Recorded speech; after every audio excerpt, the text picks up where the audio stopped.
India magazine Forbes 2024లో highest remuneration తీసుకుంటున్న top 10 heroes list వెల్లడించింది. ముందుగా టాప్ 10లో అక్షయ్ కుమార్ 60 నుంచి 145 కోట్ల రెమ్యునరేషన్ తీసుకుంటున్నాడు.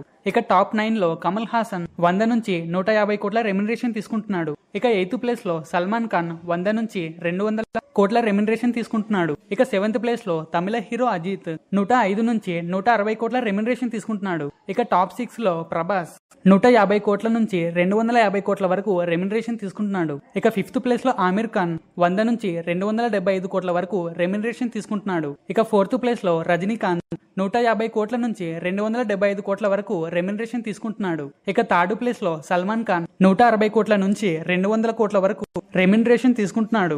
ఇక 2nd ప్లేస్ లో విజయ్ దళపతి 200 నుంచి 250 కోట్ల వరకు రెమ్యునరేషన్ తీసుకుంటున్నాడు.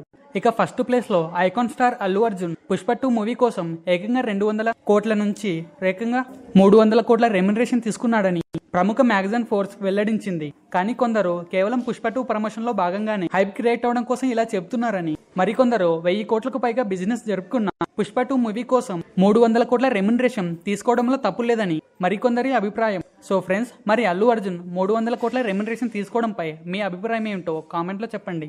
అండ్ వీడియో నచ్చితే డెఫినెట్గా లైక్ చేసి ఛానల్ని